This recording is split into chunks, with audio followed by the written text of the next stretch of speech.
welcome to our talk show today, Tina Amberboy. Am I saying that correctly? Yes, sir. Okay. Thank you so much for being here. She is the president and CEO, Pathway Youth and Family Services, located here in San Antonio.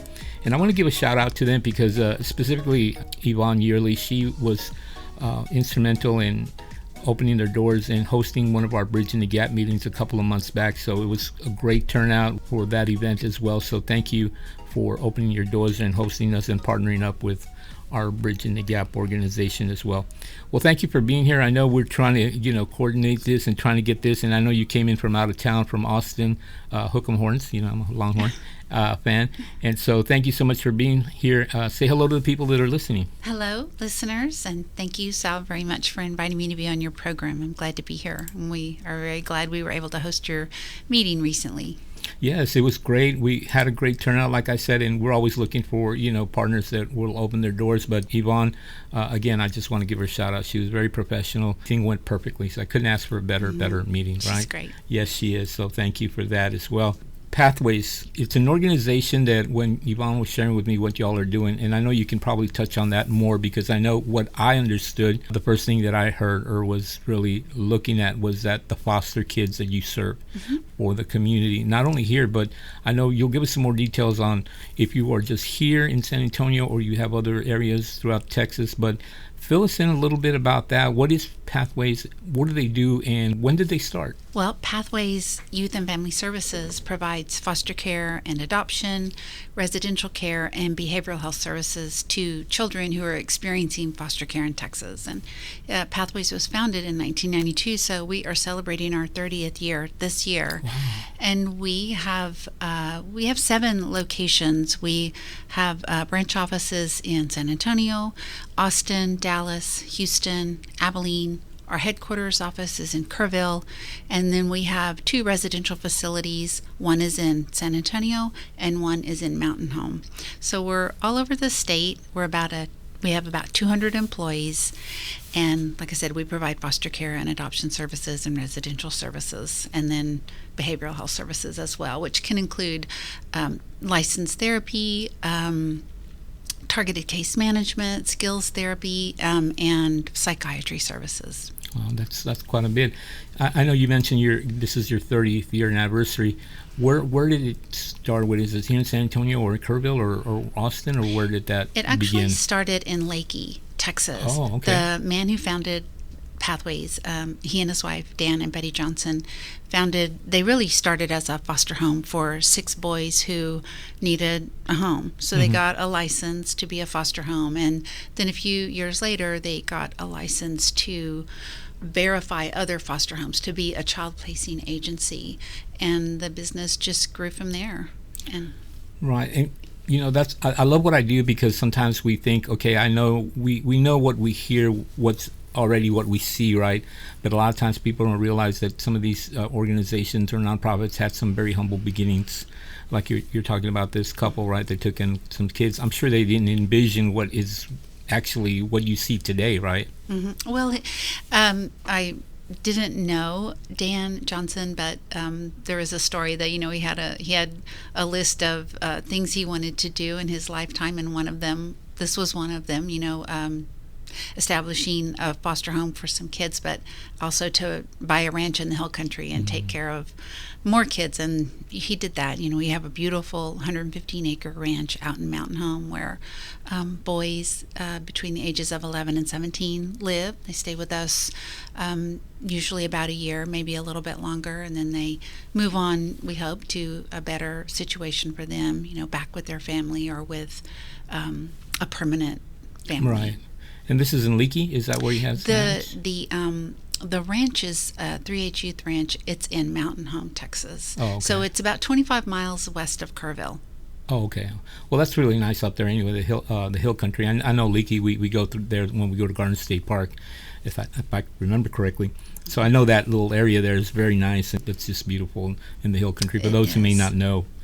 It's very beautiful. So basically, I know you're providing like the homes and all these different programs for foster kids. And I know if we really, it's always in the news, right? Something about foster kids and the problems, the issues that they have, especially when they start aging out. Yes. where there's like, okay, it's kind of like you come to your birthday or you come to that line and it's like, okay, thank you so much, and you're on your own. And do you all facilitate something after the fact, or is it all basically, until they're 18? Is that the age where you stop helping? Generally, our services are for children who are between 0 and 17, but the state itself has all kinds of services. They have extended foster care. Kids can leave foster care and return to foster care for some number of years. They have supervised independent living programs for children. So everyone who works in foster care in Texas, the kids who age out, the kids who are older in foster care, and the kids who age out are a special population that everyone tries very hard, to make sure that they're ready, if that's their path, if that's their fate, that they're ready. And it's challenging. Simply because it's a really big state, and there are a lot of children, and services are sometimes hard to marshal in certain parts of the state. But there are plenty of policies and rules and laws around preparing children to age out of foster care. And some of them do age out fine enough and can even go on to college. Many of them do not. A lot of them, children who age out of foster care sometimes will end up homeless. Right, unfortunately, the other side of what a lot of times they don't see, right? And one of the things that I had I'm trying to remember, I know they were with the city of San Antonio here with a foster department or program that they have. One thing that I wasn't aware of was that they said that they will pay for their education all the way up to if they wanted to get a PhD. Yes. And I wasn't aware of that, something that you don't hear about. Children who are in foster care in Texas, there are some parameters that have to do with how old you are, being adopted, etc. Get tuition and fee waivers from state universities in Texas. Yeah, that's incredible. I wasn't aware of that, and it's something, again, when we're here, when I have guests, that's why I educate myself, right? Because there's a lot of things that I think I know, but then you realize, no, there's also this and this and this. And that's the greatest thing, to be informed, because then you can help then, or you can maybe go and figure out how I can do or what I can do as well. But it seems like y'all are doing a lot for the foster kids as well. What else do you do as far as, like, I know the foster, is there anything else that the program offers? Well, for Pathways in particular, we are a little bit unique, and we're fortunate that we have a pretty large behavioral health division. So we have access to behavioral health services for the children in our own child placing agency and at our residential facilities. And then we also can provide behavioral health services to children who are not with our placing agency, but that is one thing that makes Pathways unique, and we are able to support families and children with behavioral health services to help their experience in foster care and how they are navigating and existing within a family that may or may not be their own. They may be with relatives or kinship, to help the family feel supported enough that they can manage the behaviors and the feelings and the trauma that might have occurred in the child's life in a way that allows the child to feel safe and be secure in that home, and not have their behaviors escalate so that they maybe will end up in something less home-like, less family-like, like an institution or a residential facility. Right. And as I was looking earlier, before you got here, I was looking at your website just to get some, basic information. And I was looking at one which kind of grabbed my eye, because I'm trying to remember, someone was talking to me about adoption. But I see that you provide adoption services. What exactly do you provide as far as the adoption that you have? So we assist families in becoming, ready for adoption or verified for adoption. So there are, there's paperwork and, studies that have to be done and assessments. And so certain things that, parents have to complete before they can complete the adoption. And so we assist them. We guide them through the process. If they need a specific service paid for, sometimes we can help with that.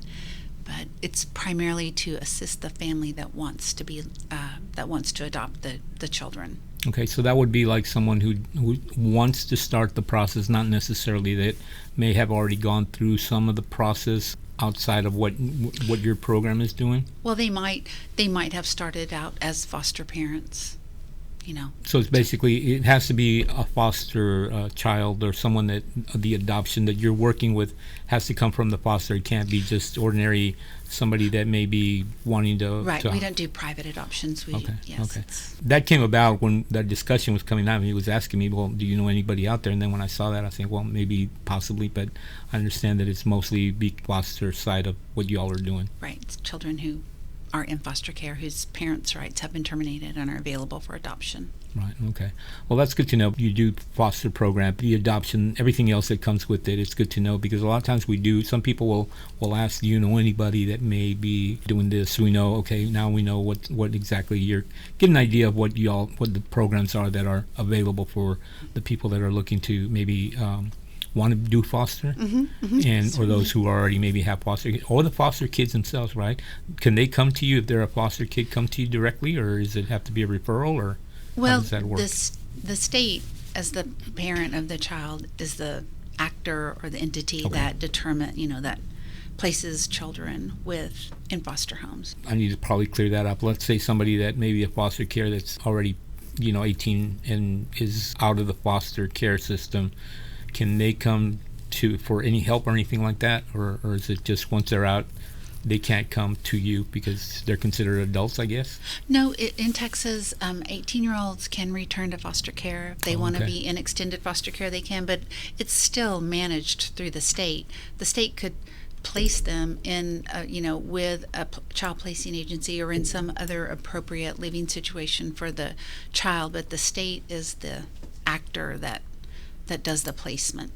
My understanding, so once they turn 18, they're still under the care system of the state, or that's what I'm trying to figure out. But I'm thinking that 18.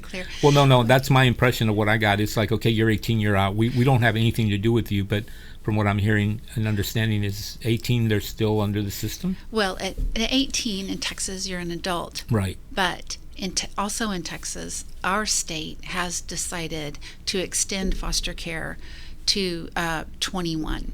Or through 21, so until you're 22. Now, there are certain conditions that have to be in place. Like if you're working toward your GED or your diploma, or you're in college, or you're working, or you have some kind of disability, there are some conditions around which you can stay in foster care. And if you wanted to leave foster care, if you grew up in foster care, and a lot of kids, when they turn 18, they're leaving. They don't want to be in foster care anymore. They can leave and kind of try life on their own, and they can come back if they decide that this is too hard for me. I really want to try to take advantage of some services. Then they can come back to foster care. Okay, so it's kind of like, I can't be on my own, but if I wanted to come back, I still kind of have that protection from the state then. Yes. Okay. They can get services from the state. A court will evaluate their case periodically, but they can leave any time they want. Okay, well, that's good to know again, because the last thing you want is to give out some wrong information, right? And if I don't know, I'll tell them. I said, I don't know. I don't want to tell you what I think, but if I know, what it is, then I can probably let you know, and then you can go from there whether you want to pursue it more. But it's good to know these things that are available or things the way they operate. And there are organizations who specifically focus on helping youth who are exiting foster care, and there's one in San Antonio called the Through Project. And they support kids who are aging out and with different services. I think job training and even living assistance, to find a place to live. Right, and we have a couple of those that have partnered up with us.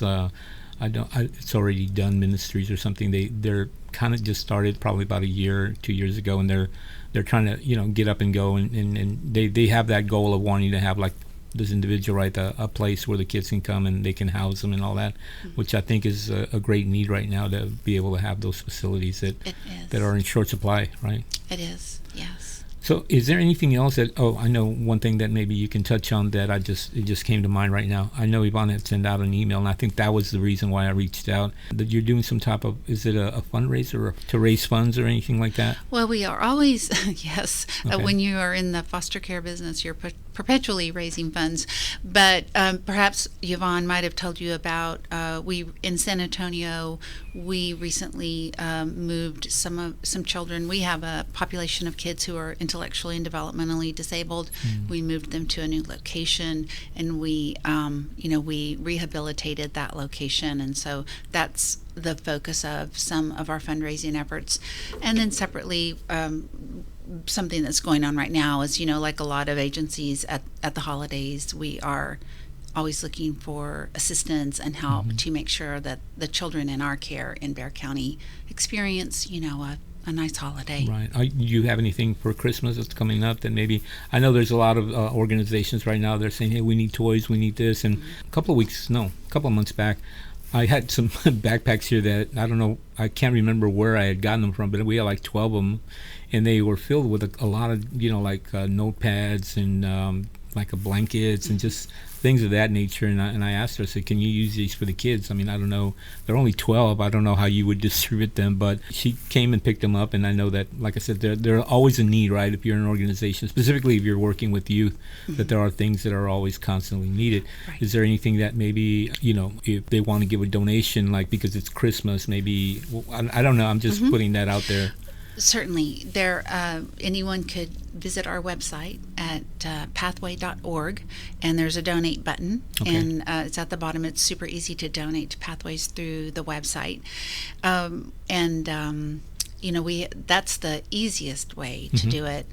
We have been very fortunate this Christmas. Most of the children that we're responsible for this holiday have, the churches in San Antonio have been very generous, and so I don't really know. I can't really say that we have a big need there because we're kind of, as far as the Christmas season, like we're well into it. Even though it's early in December, you have to be very organized. You have to kind of start early to make sure you get it all taken care of before the holiday gets here.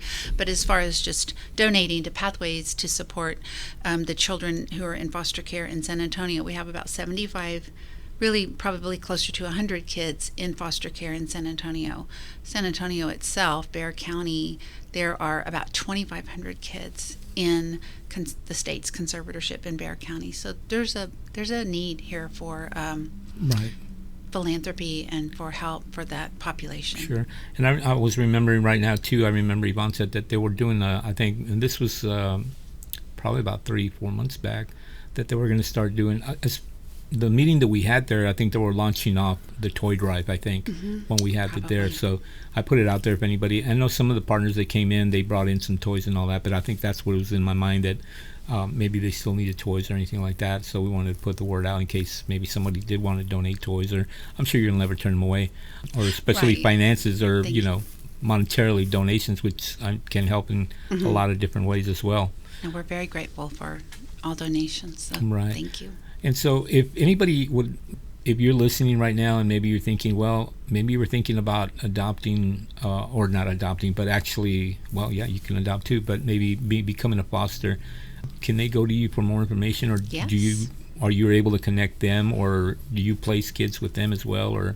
Well, absolutely. Again, our website is the best way to navigate to.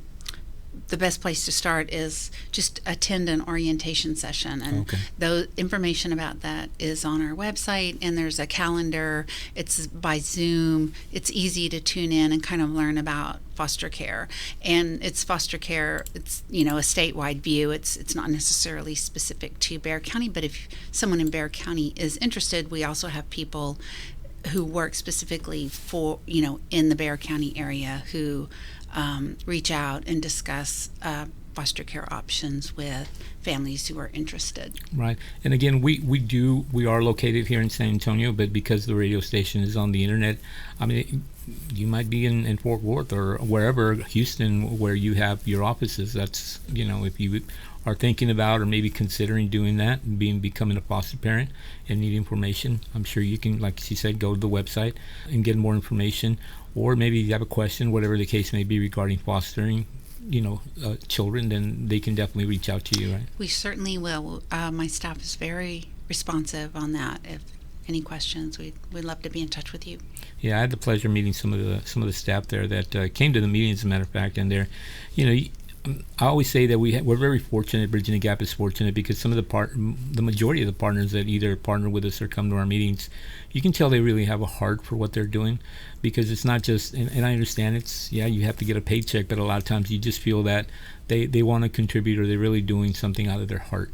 Yes. And that makes a big difference, because I know sometimes it's a business or whatever, but it can be very cold, very kind of like, here and there and just here and buy. But you really sometimes fortunate to know that a lot of the individuals that come to our meetings, you can really tell that.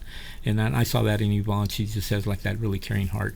And some of the other staff members that were there at the meeting as well. So we're grateful and thankful for everything they do, because it's not an easy job, especially if you work with youth or kids. That you know that's it's not for everybody. It's not an easy job, but I rarely meet a person. I will say I meet far more people who started doing something in the foster care system, and you just get hooked, and that's what you do. Yeah. You don't really move on to a different kind of career. There's just something about it that once you start doing it, you're doing it for the rest of your career. Yeah, when you see them and you realize, they had, not such a good life, but if you can come in and just make it better, a little better for them. I always tell people, take the focus off yourself and put it on somebody else. And sometimes you will realize, I really don't have such a bad life that I thought I did. Because when you see these kids, you realize, man, I'm blessed, right? Yes. But we're just at the end. Thank you again so much for coming. Again, if anybody would like more information, go to their website. You'll find the information there. Again, thank you for what you're doing. For everyone there at Pathways, the staff and everything, we really appreciate that as well. Thank you for having me on your program. Thank you.